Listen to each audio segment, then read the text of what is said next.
In a galaxy where every species fears the apex predator, one human's voice can silence it. If you love stories where humanity stands toe-to-toe with the impossible, make sure to like, comment, and subscribe. Now, let's begin.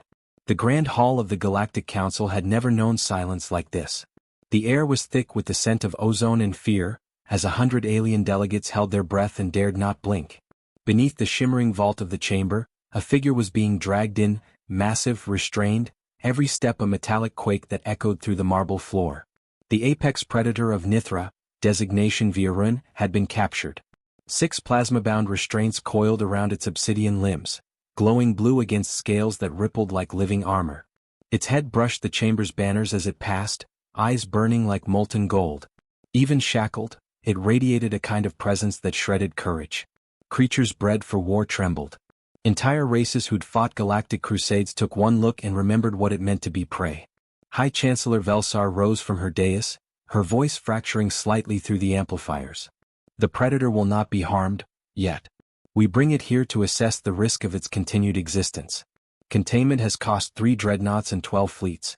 This being is responsible for the annihilation of entire colonies. It must answer to the Council.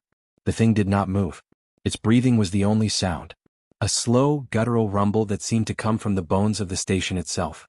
Velsar turned to the control panel. Translator field engage. A shimmer rippled across the air, the hum of technology stretching between species. Subject Virun, the Chancellor said carefully, you are accused of mass destruction and insubordination against the Galactic Code. You will respond. No response. The predator's eyes drifted, bored. Its claws flexed lazily, scoring grooves into the floor's crystalline surface.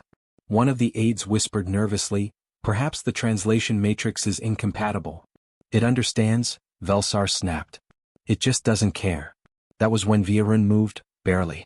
A slow turn of its head, eyes sweeping the room like twin suns devouring stars. Every alien it passed froze in place, their bioluminescent skin dimming. The creature's gaze stopped at the Chancellor. Its jaw parted slightly, a low growl curling through the translator's static. Unworthy. The word was barely a sound, more a vibration. The hall recoiled. Guards raised weapons, safety fields flickered to life. Velsar's tendrils twitched in fear, but she stood firm. You will obey this council, she said, forcing authority into her voice. Your resistance ends here. Virun tilted its head. Then it laughed, a deep, resonant sound that shattered the silence. In one motion, it pulled its arms apart, and the first restraint exploded in sparks. The others followed, one by one, until the air smelled of burning circuits and terror. Guards rushed forward, shouting in a dozen languages. Energy nets flared and plasma spears hissed. None of it mattered. The predator roared and the sound tore through matter and nerve alike. Delegates screamed. Several fainted. Velsar stumbled back, clutching the rail.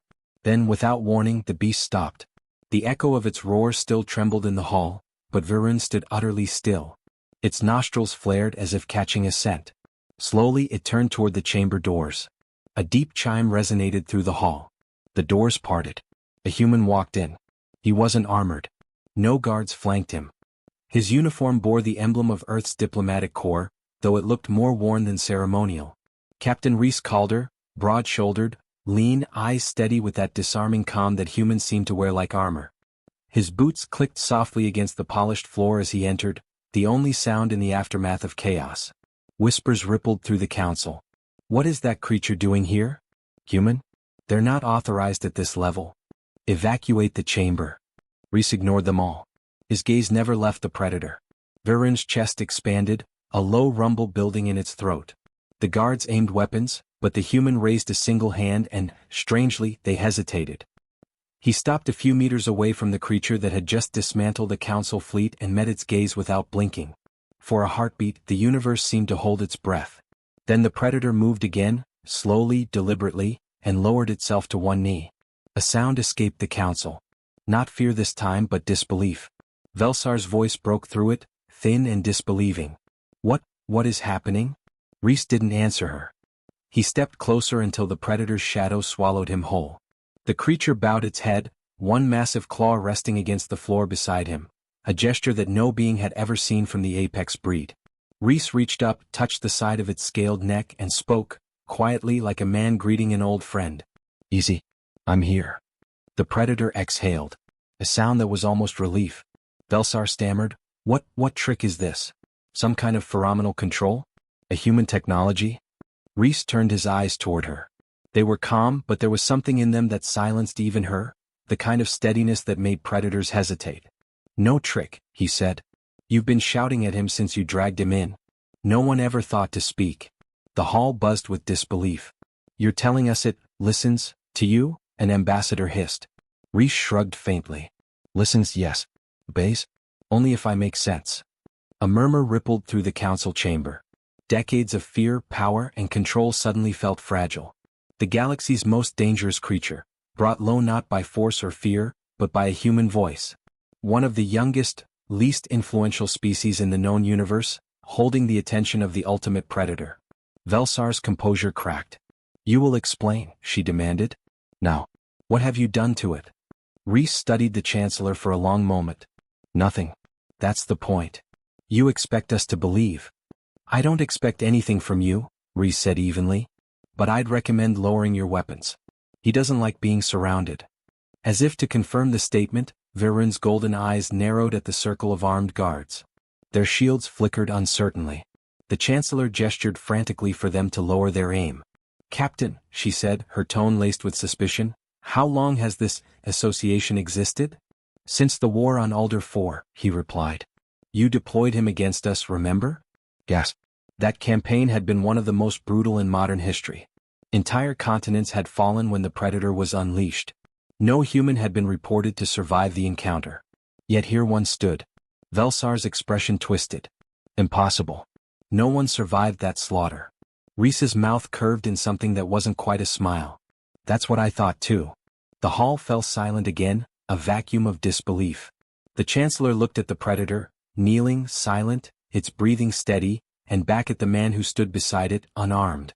What does it want? She whispered.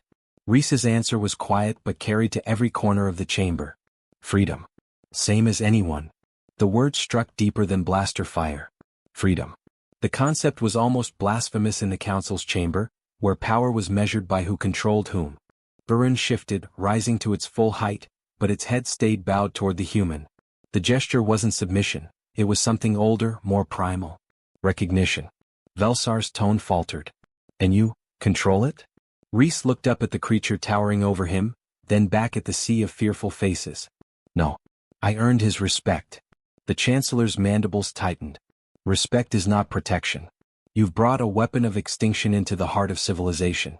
You risk every species here. Rhys's voice remained steady. You invited him here. I'm just making sure he leaves in one piece. That provoked a ripple of outrage from the crowd. Velsar slammed her hand on the console. Silence. Human, you will not speak for this monster. I'm not speaking for him, Rhys said. I'm speaking to him. And at that, the predator's head turned slightly toward the council. A sound rumbled deep in its chest, almost a growl, but not quite. The lights above flickered as if the station itself were reacting to its mood. Rhys glanced up at it and murmured something under his breath, words too soft for the translator to catch. Whatever he said, Varun immediately quieted. The lights steadied. The hall trembled, but not from fear this time, from the realization of power restrained. Rhys turned back to the council. You wanted your answers. You have one. The galaxy's most dangerous being listens to the only species that ever talked to it instead of trying to chain it. Velsar sank slowly into her seat, her face pale with disbelief. The silence stretched long enough to feel eternal. Finally she whispered, This cannot stand. Rhys gave a faint nod. You're right. It won't. But that's not my choice. It's his. He turned and walked toward the chamber doors. The predator rose to follow, moving with fluid grace, its claws clicking softly against the floor. Every delegate shrank back as it passed, afraid to even breathe. At the threshold, Rhys paused. Without looking back, he said, If you're smart, you'll stop trying to control everything you fear. One day something might start listening to you, and that's when you'll really be in danger.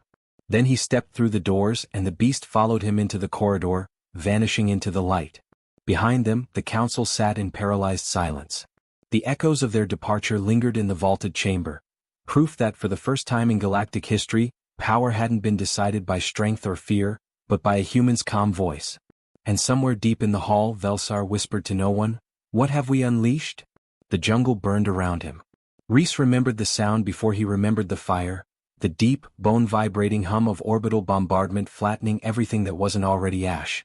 The war on Alder 4 had been lost before it began. The Council had declared the planet a strategic example of what happened when a lesser species resisted their rule. Humanity's fledgling colonies had stood for 8 weeks against a fleet that had crushed empires. 8 weeks, long enough to anger the Council into sending something worse. The Predator arrived in silence. Reese had been a captain then, not a diplomat, barely 30, worn to sinew and instinct. His command post was a crater with a tent over it. His soldiers were ghosts by then, held together by caffeine, fear, and a kind of grim humor that had long since turned into madness. They'd stopped talking about winning. They only talked about how they wanted to die. He'd heard the stories from orbit. A living weapon, engineered and perfected by a dozen extinct species before the Council found it frozen in a dying star's husk. A creature that could slaughter battalions faster than ships could scan them. A myth with teeth. And that myth walked out of the smoke at dusk. The blast winds blew the ash sideways when it appeared, tall as a tank, skin gleaming like molten armor, its silhouette rimmed in orange from the burning horizon.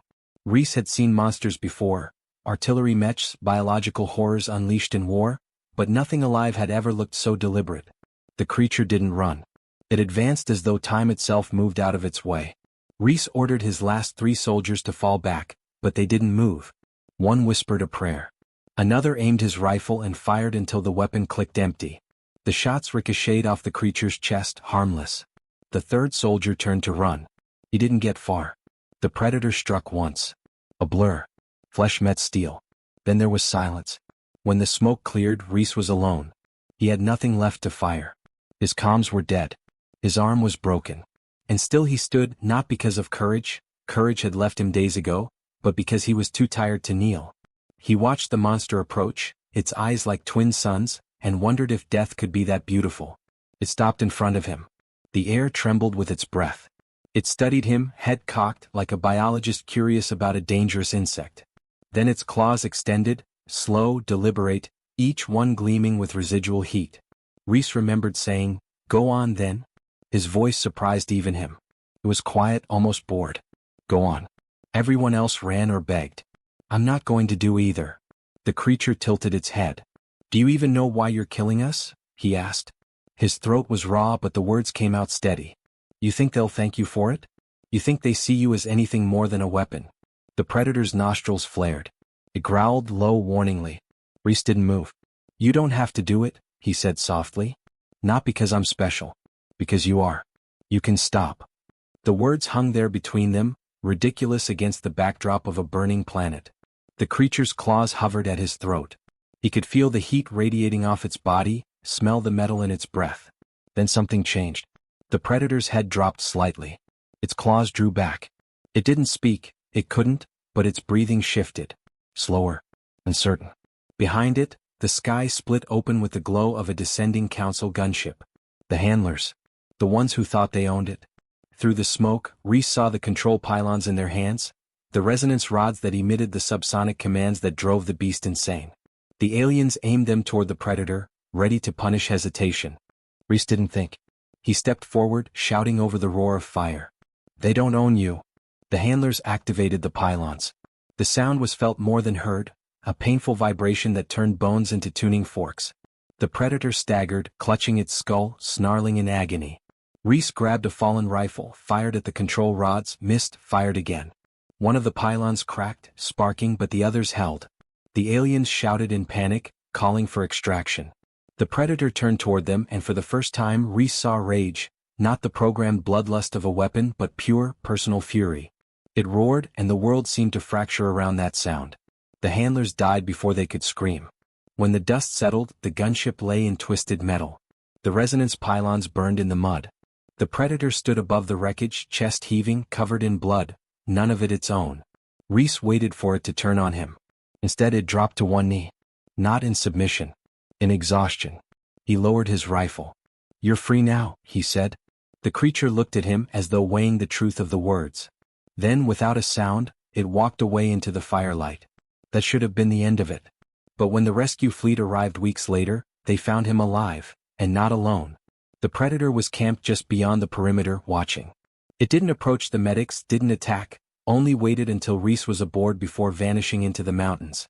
Over the months that followed, reports came in, sightings of the creature near human outposts, always distant, never hostile.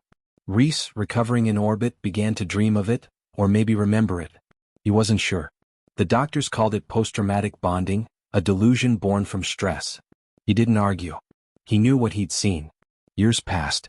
Humanity joined the wider galactic community under the Council's suspicious gaze. Reese became a diplomat, chosen for his restraint under pressure, a polite term for surviving the impossible. The Predator faded into myth again, a story whispered by soldiers and dismissed by scientists. Until the day it reappeared. It came without warning, materializing from slipspace near a Council trade convoy.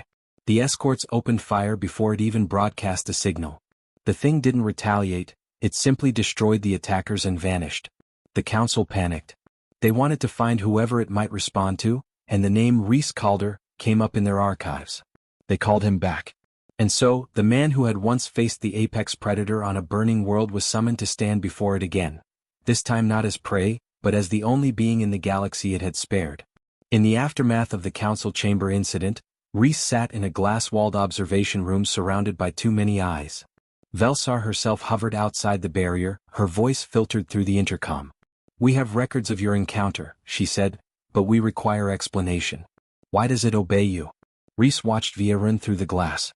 The Predator sat motionless in containment, arms folded over its knees like some colossal monk, eyes half-lidded. His breathing was slow. Peaceful, almost. "It doesn't obey me," Reese said. Velsar's tone sharpened. "It kneeled to you."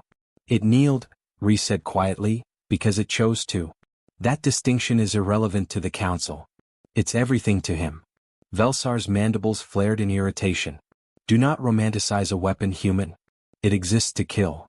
Reese turned his gaze on her, and something in his expression made her look away. "So do soldiers. Until someone gives them a reason not to." Through the observation window, Viren shifted, eyes opening. They fixed on Reese instantly. A vibration rippled through the chamber walls, not aggression, not warning. Recognition. Velsar recoiled. "It can sense you through the barrier." "It always could," Reese murmured. The Predator rose, stepping close to the glass, towering over the humans and aliens alike. It placed one clawed hand against the barrier, gently. The glass shimmered under the pressure but did not break. Reese stepped forward until his palm met the other side. For a moment, the chamber's hum faded, and there was only the faint rhythm of two heartbeats, mismatched but steady. Velsar whispered, "You've bonded with it." Reese didn't answer. He didn't need to. Outside, alarms blared, something about energy fluctuations and containment. Viren's gaze flicked toward the sound, then back to Reese. It did not move, waiting. Always waiting for his lead. Velsar turned to her aides. "Prepare a controlled separation. The Council will decide what to do with both of them." Reese's eyes didn't leave the Predator. "You can't control what you don't understand," he said softly. Velsar hissed, "Then teach us." Reese looked at her through the glass, his reflection framed against the towering shape of the apex predator behind him. "You wouldn't listen." The alarms quieted, but the silence that followed was worse. In that silence, every being in the observation deck understood what Velsar did not want to admit. The Predator was not a tool, and the human before it was not its master. They were something else entirely, something the galaxy had no word for yet. When Reese finally turned to leave, Viren's eyes followed him until the door closed. In the hall beyond, Council guards waited with orders. Reese walked between them without resistance, his mind already on the inevitable. He knew what they would try next. Behind the containment glass, the Predator's claws scraped faintly against the barrier, a sound not of rage but of warning. Somewhere deep in the Council's corridors, power shifted. Fear moved from the creature to those who thought they commanded it. And as the alarms began again, Reese Calder smiled for the first time since Ulder 4. He knew exactly how this was going to end. The chamber was carved from black glass, designed to awe and intimidate. It failed at both. Captain Reese Calder stood in the center of the vast circular room, his reflection distorted across the polished walls, while dozens of alien delegates loomed in tiers above him. The Council had called it a private inquiry, but everyone knew what it really was, a trap. High Chancellor Velsar presided from her elevated platform, framed by the glimmering insignia of the Galactic Order. Her voice was cold, sharp enough to cut through the faint hum of containment fields surrounding the chamber. "Captain Calder," she began, You stand here not as an emissary of your species, but as the individual responsible for bringing a galactic weapon to heal. You will explain how and why the apex predator answers your command. Reese stood with his hands clasped behind his back, the formal posture of a diplomat, though his eyes remained level, steady. I've already told you, he said. He doesn't answer to me. He listens. Velsar's tendrils shifted in agitation. Semantics will not save you, human. You are playing with forces beyond comprehension. That creature has slaughtered billions. You dare to claim mutual trust. Reese didn't flinch. Mutual understanding. There's a difference. Murmurs rippled through the council seats. The chancellor raised a clawed hand and silence returned. Enough riddles. You will submit to analysis. We must determine the mechanism of control before this arrangement endangers the entire order. Endangers? Reese repeated. Or threatens your hierarchy? That earned a hiss from the chancellor. Take care, Captain. Insolence won't protect you. The galaxy cannot allow a weapon of that magnitude to bond with an unpredictable species. The galaxy? Reese said quietly. Or the council? Velsar's eyes narrowed. Guards, initiate containment protocol. A low vibration filled the chamber as barriers shimmered into existence, thin, transparent fields encircling Reese. A second hum joined the first, deeper and more menacing. Through a viewport above, Varun stirred within his containment chamber, the lights around him shifting from blue to red. Reese's composure didn't break, but his heart stuttered once. What are you doing? Securing the specimen, Velsar said. We will separate your frequencies. Our analysts believe your communication with it relies on a subsonic resonance, perhaps a latent empathic link. Once the connection is severed, the creature's autonomy can be neutralized. You're trying to leash him again. We are restoring order. Reese looked up toward the viewing glass where Viren's shadow loomed. The creature's breathing quickened, its hands pressing against the reinforced barrier. If you do this, Reese said, you'll trigger him. He doesn't respond well to fear. Velsar's voice hardened. Then you should have taught him obedience. The hum intensified. The air around Reese shimmered with static, a prickling pressure building against his skin. He could feel it, whatever fragile thread bound him to Viren was being torn apart. Above, the predator's roar thundered through the complex, shaking the walls. The council delegates panicked, shouting for guards, but the chancellor remained rigid in her seat. Reese shouted over the rising noise, You don't understand what you're breaking. Velsar's gaze was unyielding. We understand perfectly. The galaxy bows to the council, not to humanity, and not to beasts. Then the lights failed.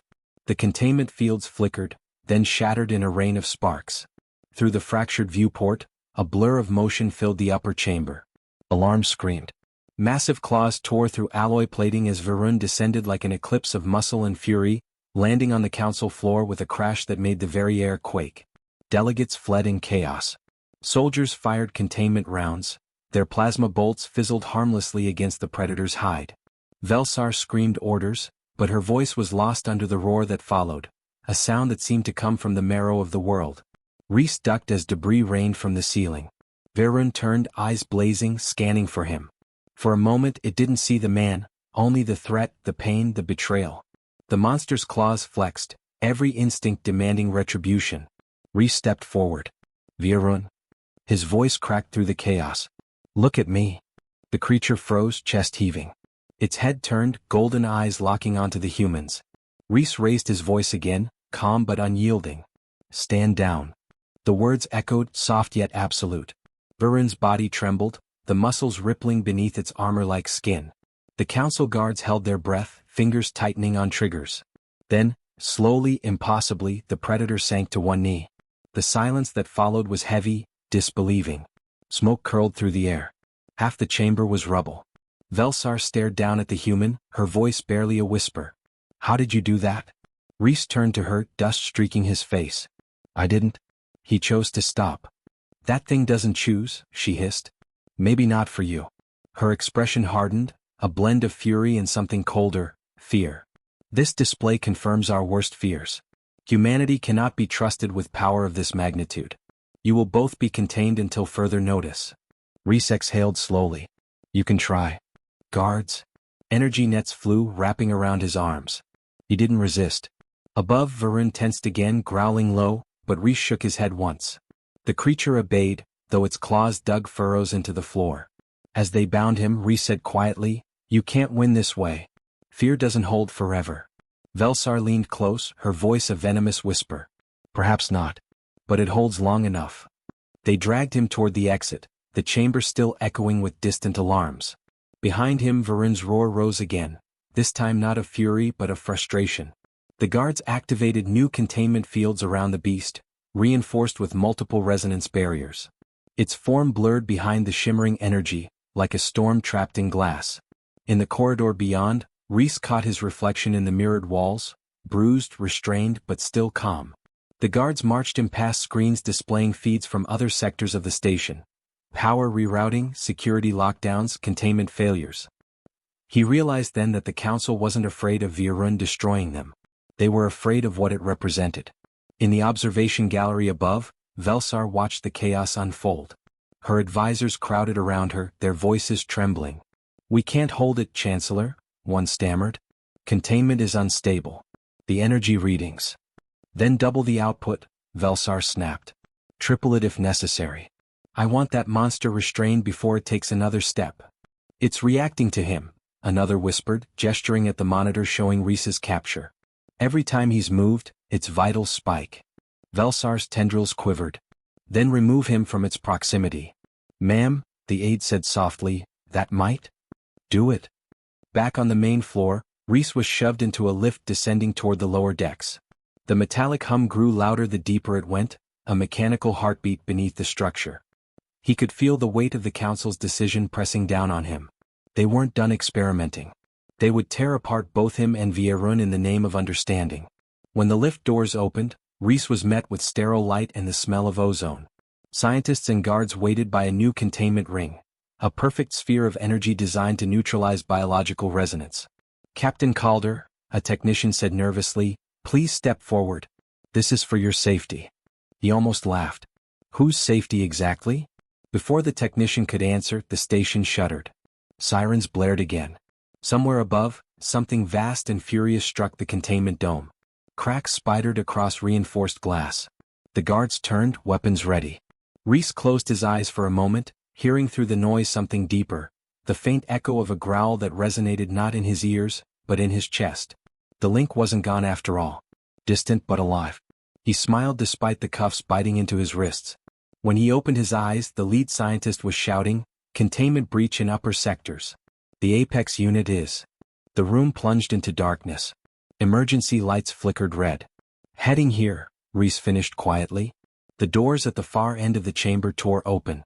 Virun filled the space, half shrouded in smoke, eyes burning gold. Every weapon turned toward it.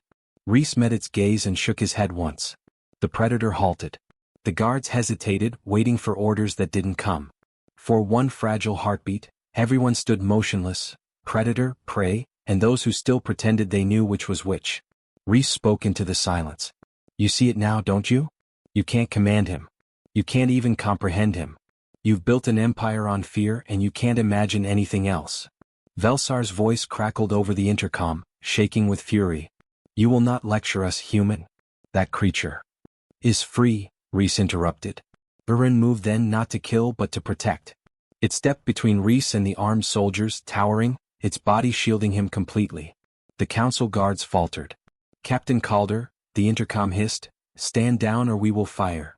He looked up at the cameras, unflinching. "You already have." For a long moment no one spoke. The alarms wailed on. Smoke coiled through the red-lit chamber. Virun's breathing filled the space like the rhythm of an ancient drum. Then Rhys placed a hand on the creature's arm. "Let's go." And together they stepped through the shattered doorway, leaving behind the ruins of the council's control. High above, Velsar watched the feeds dissolve into static and realized too late what had happened. The council hadn't just lost command of a weapon. They had lost the illusion that fear could ever contain humanity. Far below, as Rhys and Virun vanished into the labyrinth of the station, the tremors faded, but not the dread they left behind. Something fundamental had shifted. The galaxy would remember this moment. The day the predator disobeyed the council and the human walked beside it without chains. The corridors of the council citadel burned with red emergency light as alarms howled through the station. Rhys ran with a limp, the floor shuddering under his boots, smoke curling from ruptured conduits. Behind him Virun's massive form moved like a shadow given fury, every stride measured, protective, silent. The predator's breathing was ragged, too long contained, too long forced into restraint, but still he followed Reese without hesitation. They had escaped the containment floor only moments before the system collapsed entirely. Now the station was sealing itself, layer by layer, to trap them both inside. Reese tapped at his wrist console, bypassing security locks as he spoke. Engineering deck. There's an auxiliary shuttle bay there. If we can reach it. Viren's low growl cut him off, his gaze shifting toward the ceiling. A thunder of footsteps echoed from above. Council troopers, hundreds of them, flooded the upper passageways, their armor gleaming like obsidian, plasma rifles humming. Reese didn't break stride. "I know," he muttered. "They're not letting us walk out." He ducked into a maintenance shaft, the narrow space barely accommodating Viren's hulking form. Sparks rained from the damaged lighting strips as they descended deeper. The heat intensified. The scent of ionized air and burning circuits filled the confined tunnel. Reese could feel the predator's body heat radiating behind him, the rhythmic pulse of a creature built for violence, but restraining itself out of trust. "Back there," Reese said quietly, "you could have killed them all. Why didn't you?" Viren tilted his head, his golden eyes flicking toward the human. His voice, more a vibration than a tone, reverberated softly. "You spoke." That simple statement carried more weight than any oath. They reached the lower decks, where the alarms were dimmer and the corridors quieter, abandoned. Through broken panels, Reese could glimpse the planet below, a swirl of violet oceans and glowing continents. The Council's homeworld. The cradle of their empire. Viren paused beside him, looking through the glass as if studying the world he'd once been sent to conquer. "They fear what they cannot own," he rumbled. "Yeah," Reese replied. "They always do." He accessed the terminal, fingers flying across the holographic interface. The display flickered, showing ship schematics and power routes. "There's a docked courier ship 3 levels down. Unarmed, but it'll get us off this station." "Will they follow?" "Without question." Viren's gaze hardened. "Then we end it here." Reese turned, meeting his eyes. "No. We don't become the monsters they think we are. We escape, we expose what they've done. Let the galaxy see the truth." The predator tilted his head again, considering the human's words. "Your kind fights with words. When they still work," Reese said. "But you'd be surprised what words can break." A tremor shook the floor before Viren could answer. The sound of marching boots drew closer, dozens then hundreds. Drones whirred overhead, mechanical eyes scanning for movement. Reese whispered, "Move." They slipped into the shadows just as a battalion of council guards stormed through, armor clattering, weapons drawn. Reese waited until they passed, then nodded toward a side access tunnel. They sprinted down it, the hum of power conduits thrumming beneath their feet. The air grew hotter as they neared the ship bay. Reese could feel the structure vibrating, the entire station straining under the damage Viren had caused. When they rounded the final corner, the view opened up into a vast hangar, its walls lined with docking clamps and supply vessels. At the far end, a small courier craft rested against the airlock, a silver teardrop of escape. Reese exhaled in relief. "That's it." Before they could move, a voice echoed through the chamber, amplified and commanding. "Captain Calder." Velsar stepped from the shadows above the bay floor, flanked by armored guards.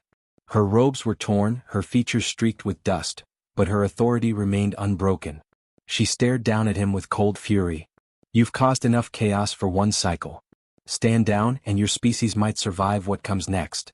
Reese stepped forward, ignoring the rifles aimed at him. "You mean the council might keep pretending it's still in control?" Her tendrils twitched. "You have no concept of what's at stake. That creature beside you is not a companion, it's a weapon forged from extinction events. It was designed to kill gods. And now it listens to a human voice. Do you realize the fear that will spread? I'm counting on it." Her composure cracked. "You think this is rebellion? You think you're liberating anything? You're just another animal that got lucky." Reese smirked faintly. "Maybe. But I'm an animal that learned." Velsar raised her hand. "Fire." The chamber exploded with plasma fire. Bolts of white energy tore through the air, lighting up the bay like a storm. Reese dove behind a loading platform as Viren roared, interposing himself between his human and the onslaught. The shots struck his armor and dissipated, burning against skin that healed as fast as it scarred. He charged forward, tearing through the guards like paper. Velsar's composure faltered as the predator closed the distance, a blur of speed and strength. But before he could strike, Reese shouted, "Varen, stop." The creature froze mid-motion, claws hovering inches from her throat. The entire bay fell silent except for the hiss of damaged plasma coils. Velsar stared at Reese, disbelief dawning. "You control it even now?" Reese shook his head. "No. I asked." Varen withdrew, stepping back, his chest still heaving. Velsar's fear turned to anger once more. "You think mercy will save you?" "No," Reese said. "But maybe it'll save everyone else." He moved to the control panel by the airlock, typing commands into the console. The emergency doors began to open, revealing the black vastness of space beyond. Velsar hissed, "You'll never make it off this station alive." "Maybe not," Reese said, activating the launch sequence, "but someone will." Varen turned to him sharply. "You intend to remain. The ship needs manual release. Someone has to stay behind to hold the bay open." The Predator's voice deepened, carrying a low resonance that almost sounded like grief. "Unacceptable." Reese smiled faintly. "You told me once you hunted to survive. Now's your chance to protect instead. Don't waste it." Varen stared at him, motionless. The airlock groaned wider, wind howling through the hangar. Velsar shouted orders again, but no one moved. Her soldiers had seen enough. They knew who held true power now. Finally, Varen stepped toward the ship, his claws curling against the floor. "You speak," he said quietly. "I obey." Reese met his gaze. "Not obey. Choose." The Predator nodded once, a solemn gesture that felt like a vow. Then he entered the ship. Reese turned back to Velsar as the engines began to power up. "When your council asks what happened here, tell them this. Control is an illusion. You can't cage loyalty. You can't legislate trust." Velsar spat. "You're a fool, human?" "Maybe," Reese said. "But I'm a free one." He slammed the release lever. The hangar's containment shields dropped, and the ship catapulted into the void. Varen's roar echoed through the comm channel, a sound that shook stars. The force of decompression hurled debris into the vacuum. Reese clung to a railing, every muscle straining. The chamber around him disintegrated, walls peeling away under the pressure. Velsar was dragged toward the breach, screaming, until a burst of emergency shielding sealed the tear. Reese slumped to the floor, gasping. Through the observation window, he saw the courier ship streaking into the dark, a trail of light cutting across the stars. He smiled faintly, whispering, "Good hunting." The emergency shutters sealed, plunging the bay into silence. He could feel the oxygen thinning, the lights dimming one by one. But before his vision faded, he heard the faintest whisper through his comm. Varen's voice, deep and resonant, carried across the void. "Reese, I return." Then darkness claimed him. Far above the dying station, the courier ship streaked into hyperspace, carrying with it a legend the galaxy would never forget. A human and a predator who defied every chain, every empire, every law of nature, and won loyalty where others demanded fear. But deep within the void, as the shattered Council citadel drifted into ruin, something stirred. The Council would rebuild. The galaxy would remember. And somewhere between the stars, Varen turned his ship toward the edge of known space, following a signal that pulsed faintly through the dark, one heartbeat calling to another. The story wasn't over. Not yet. The void between stars had never felt so heavy. Varen sat in the pilot's cradle of the stolen courier, its controls laughably small in his massive claws. The hum of the engines was steady, but his mind was not. The stars streaked into lines beyond the viewport, yet his eyes were fixed on the single point of light in the console, a weak signal, human in origin, pulsing once every few seconds. He could feel it in his chest, faint and fragile but unmistakably alive. Reese Calder still breathed. The Predator's hands tightened around the console. He remembered the human's final command, that quiet word "choose," uttered without fear even as the station burned around them. No one had ever spoken to Varen that way, not as a weapon, not as a god, but as an equal. And for that, the creature who once answered to nothing now pursued the one voice that had freed him. The ship jolted out of hyperspace above a shattered moon, its gravity well heavy with debris from the fallen Council citadel. The wreckage floated in silence. Twisted hulls, broken engines, and fragments of the once mighty chamber where the galaxy's rulers had stood. Varen's sensors pinged softly, faint life signs buried deep within the ruins. He rose from the cockpit, his silhouette filling the narrow corridor. His armor was scorched, his movements slower than before, but his purpose was absolute. The airlock opened with a hiss, releasing him into the cold void. He drifted across the expanse with controlled bursts of his thrusters, the frozen remnants of the council station looming like the skeleton of a dead god. When his boots struck metal, the entire structure groaned beneath him. The once grand chamber now lay open to space, its walls cracked, its lights flickering. And there, amid the wreckage, was a faint glow, an emergency beacon. Varun pushed aside debris with a single motion. Beneath the twisted girders, Rhys lay unconscious, half buried, his breathing shallow but steady.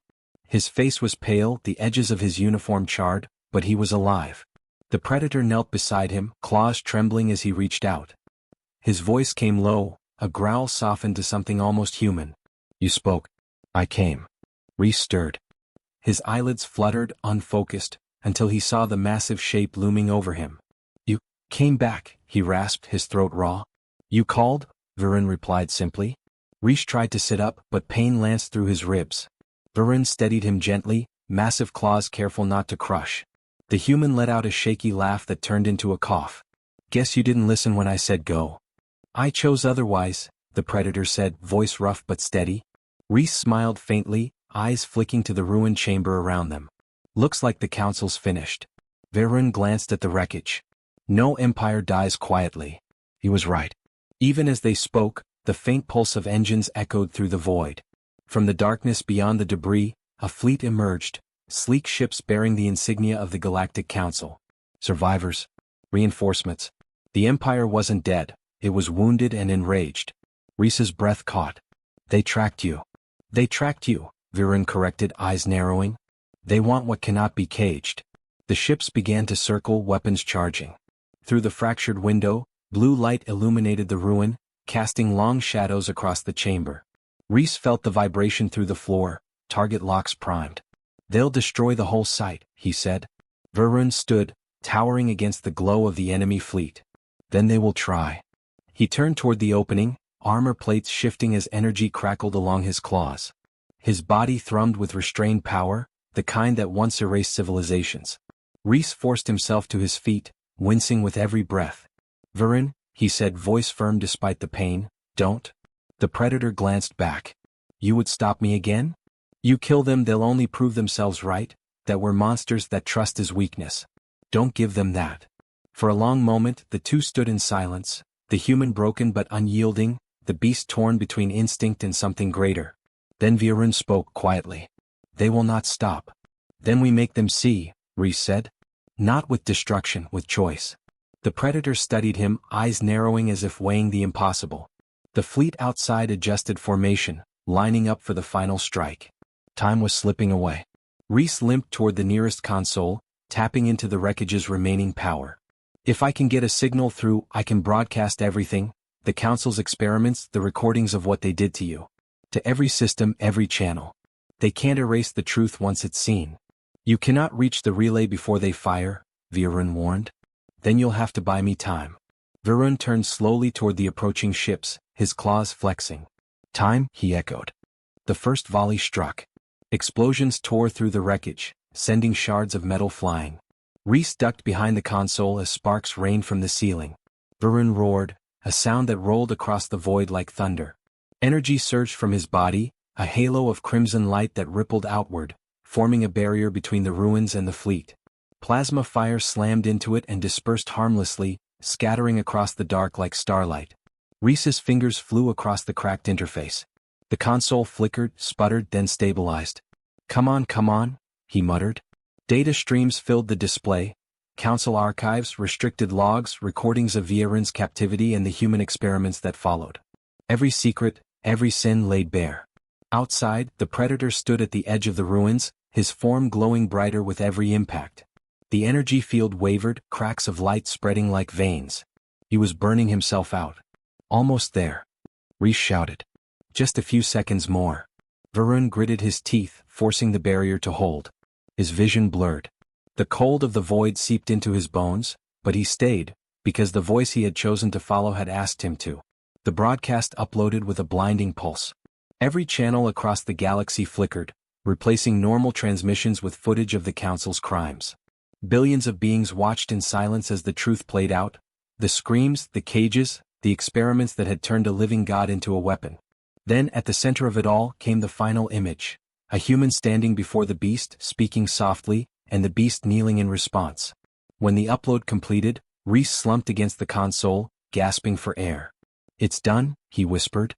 "They'll see." Veyron's barrier flickered one last time before collapsing entirely. The next barrage struck him full force, flinging his massive body back into the chamber. Reese scrambled toward him, blood streaking his face. "Veyron?" The predator stirred, smoke curling from his armor. His breathing was shallow, each exhale a rumble that shook the floor. "You spoke," he said faintly. I obeyed. Reese knelt beside him, gripping one massive claw in both hands. "No," he said fiercely. "You chose. You always chose." Through the smoke and ruin, the lead council cruiser descended, its lights blazing. Velsar herself appeared on the main deck, broadcasting her voice through external channels. "Captain Calder," she declared, her tone shaking with fury and fear, "you have doomed yourselves. Even if your lies spread, they will not matter.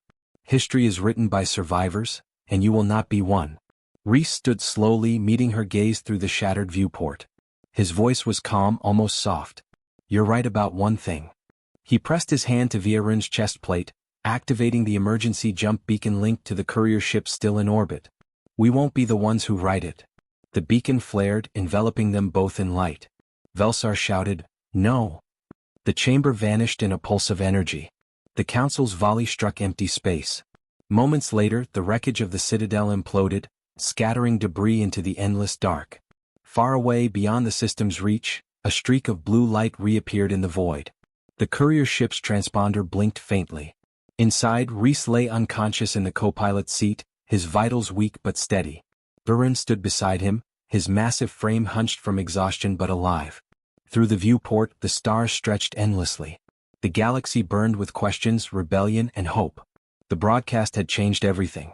Veyron looked down at the human who had altered the course of civilizations. "You spoke," he murmured again, his voice softer now. And the galaxy listened. Outside, the first light of a distant sun caught the hull of their ship, scattering gold across its surface as it vanished once more into hyperspace. Predator and man bound by something stronger than control, stronger than fear. Not chains. Not command. Choice. And somewhere, in the long silence between stars, the universe itself seemed to hold its breath, watching, waiting, and remembering the day the deadliest being alive obeyed not the council, not the law, but a single human voice.